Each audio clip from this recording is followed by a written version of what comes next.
di PPNU sendiri itu saya menekankan kalau kalian lulus sekolah harus kuliah. Itu di swasta, itu di negeri harus kuliah. Pokoknya kuliah. Kayak karena pendidikan adalah kunci ya untuk orang di masa depan.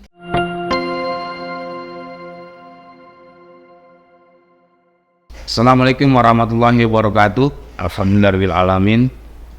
Kita kedatangan tamu nih. Delita. Ya, betul Kiai. Ketua IPPNU Jakarta Barat. Alhamdulillah. Delita, hari ini kita acara podcast. Namanya Podcast Ajan Ahlus Sunnah wal Jamaah An-Nahdiyah.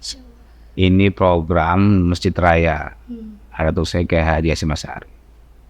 Kita ngobrol santai aja, slow. Sebelumnya mungkin saya pengen tahu dulu nih profil Delita atau aktif di mana sekarang? Silakan. Oke, izin Kiai, nama saya Delita Ramadanti, saya asli di Jakarta gitu. Jadi keseharian saya sekarang adalah berkuliah di UIN Syarif di Jakarta, semester 8 jurusan Pengembangan Masyarakat Islam, Fakultas Dakwah dan Ilmu Komunikasi gitu. Skripsi ya? Iya, udah skripsi. Terus aktivitas sehari-hari saya bekerja di kecamatan sebagai staf Panwascam. Ya, di bagian pengawasan pemilu. Iya. Terus juga sehari-hari sambilan alhamdulillah dipercaya untuk menjadi ketua cabang IPPNU Jakarta Barat. Seperti itu ya ini. Iya. Berarti masih mahasiswi nih? Masih mahasiswi, belum lulus. Sebenarnya kalau mahasiswa kan tuh bisa membaca. Di Jakarta ini menurut Delita itu program pemerintah Pemprov DKI Jakarta terhadap pelajar mahasiswa seperti apa yang Delita tahu itu? Peduli seperti apa kira? Iya. Sebagai pelajar dulunya dan sekarang sebagai mahasiswa, Delita mendukung program pemerintah yang bernama beasiswa KJMU, KJP ataupun IBJ gitu. Karena Delita alhamdulillah penerima KJP dari SMP sampai sekarang pun alhamdulillah menerima KJMU gitu ya. Jadi program ini tuh sangat amat membantu bagi kalangan pelajar ataupun mahasiswa yang notabene di kalangan rendah gitu, karena menengah ke bawah. Iya, menengah ke bawah. Karena kita tahu sekarang biaya UKT ataupun uang kuliah tunjangan tunggal beasiswa univ itu sangat mahal. Apalagi sekarang khususnya saya di UIN Jakarta kemarin baru dengar kalau naik 2 kali lipat.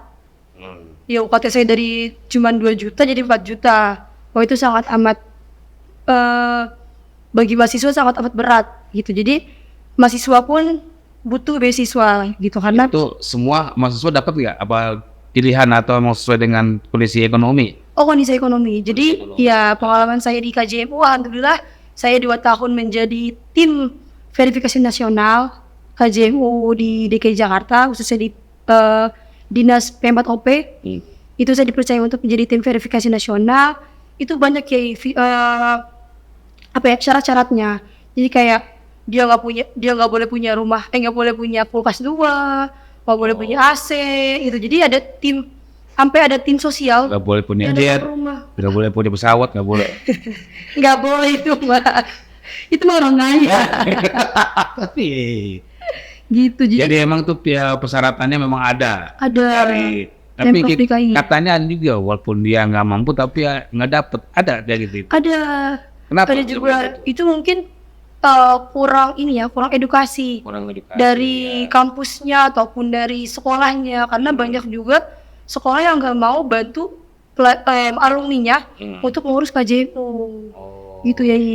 Jadi persoalan bukan pemerintahnya tapi tim verifikasi kampus, sekolah atau apa gitu kali. Iya. Jadi mereka nggak kebagian gitu. Betul. Jadi memang KJP dan KJM itu mahasiswa sangat membantu lah ya. Sangat amat membantu. Ada nggak achievement tersendiri kalau udah dibiayain pemerintah harus bagaimana, nggak ada ya?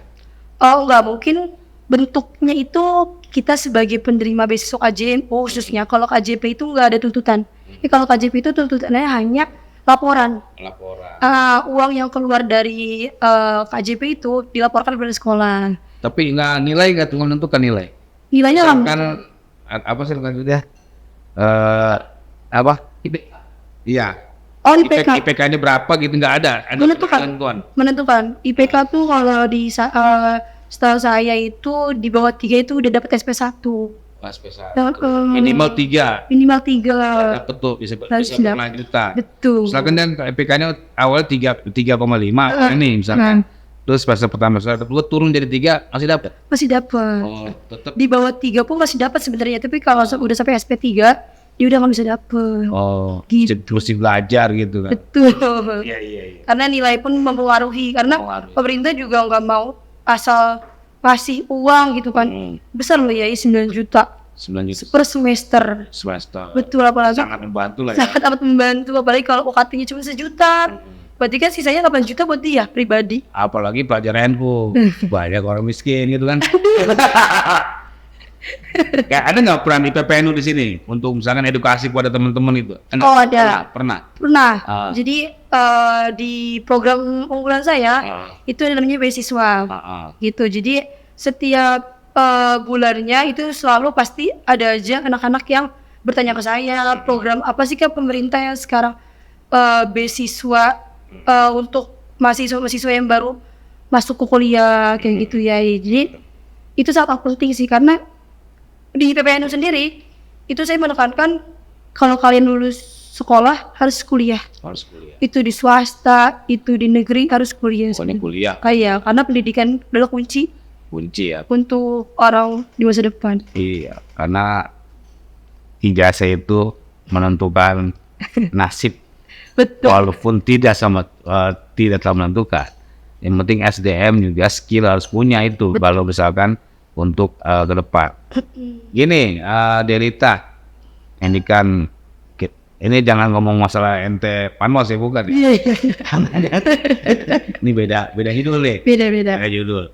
Sebagai Gen Z, suara Gen Z. Suaranya kan tanya banyak nih, Jakarta nih. Kira-kira menurut Delita, pemimpin seperti apa yang pas di Jakarta kalau menurut Delita itu? Untuk pelajar mahasiswa lah, kira-kira. Pasti pemimpin di Jakarta itu mempunyai visi misi ataupun program-program yang nantinya itu untuk pendidikan gitu ya. Jadi harapan dari Gen Z itu sebenarnya simple ya. Apa tuh? Yang penting itu program jalan. Gitu. Jadi karena kalau dibilang mahasiswa ataupun pelajar gitu, mereka keras ya. Kalau undang-undang ataupun program yang nggak jalan aja bisa demo. Gitu kan. Jadi kalau dilihat Gen Z itu nggak muluk-muluk sih. Yang penting programnya jalan. Komitmen. Betul. Akan itu. Iya. Jadi kalau melaksanakan demo. Nah. Gitu. Betul. Tapi sekarang kan dengan pelajar itu kan ada teman-teman pelajar mahasiswa itu ada apa ya? Ada yang radikal, ada yang moderat, ada yang liberal, itu ada di kalangan pelajar mahasiswa itu kayak gitu, masih ada. Pasti ada aja. Masih ada karena kita nggak tahu latar belakang mereka dari mana aja gitu ya. Pemikiran mereka kan kita nggak tahu asalnya mereka dari mana gitu kan, masuk ke dalam kampus yang ketemu orang-orang banyak, bercampur lagi itu otaknya semuanya kayak gitu kan, dengan melihat program-program pemerintah yang nantinya tidak terlaksana bisa aja muncul lagi gitu. Itu para senior turun tangan itu. Bisa jadi. Pindah lagi itu. Iya. Jadi memang bahwa itu pasti ada ya, walaupun di kalangan intelektual muda kan kalau masuk kan intelektual muda. Sekarang gini deh, harapan paling dipengenkan, harapan yang paling inginkan pelajar mahasiswa ini ke depan, siapapun pemimpinnya, kira-kira seperti apa? Apakah KJP plus uang jajan, plus uang jalan-jalan, atau gimana? Wah itu pelajar jadi kaya itu. Kira-kira gimana harapannya? Kalau menurut Delita ya ini, kan kalau dibilang itu sekarang ibu kota Jakarta dipindah ke Kalimantan gitu kan. Tapi sampai sekarang pun Delita melihatnya Jakarta tetap jadi ibu kota gitu. Kenapa gitu? Karena peluang kerjanya masih ada di sini gitu, walaupun secara resmi belum pindah ke Kalimantan gitu ya. Dan kalau kita lihat gitu ya, riset untuk teman-teman di pelajar itu simpel sih sebenarnya. Yang pertama itu butuh ruang berkreativitas. Karena Seperti apa ruang? jadi seperti ruang-ruang belajar di tempat di luar sekolah atau di luar kampus, iya. Terus apalagi pelajar atau mahasiswa mempunyai seni. Saya dengan bakatnya lah ya. Jadi butuh pusat-pusat budaya, pusat seni kayak gitu. Jakarta masih kurang kalau dilihat secara menurut Delita. Karena hanya di tertentu aja Kiai. Gitu. Jadi nggak terlalu banyak. Mungkin sekarang udah banyak kayak untuk RPTRA. Ya itu sangat amat berfungsi sih. Semuanya masuk di situ. Gitu. Terus yang kedua itu lingkungan yang sehat. Contohnya apa tuh? Itu sangat berpengaruh. Contohnya gimana tuh lingkungan sehat? Lingkungan sehat itu lingkungan yang enggak banyak sampah. Jadi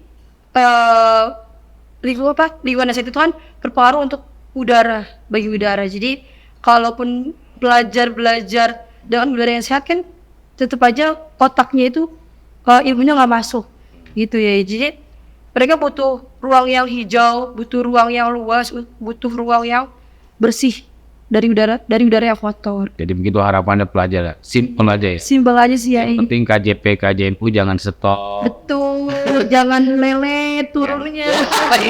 Jangan lama tanda tangannya ya, karena Ini mereka nih korban KJP semua nih. Tahu dia.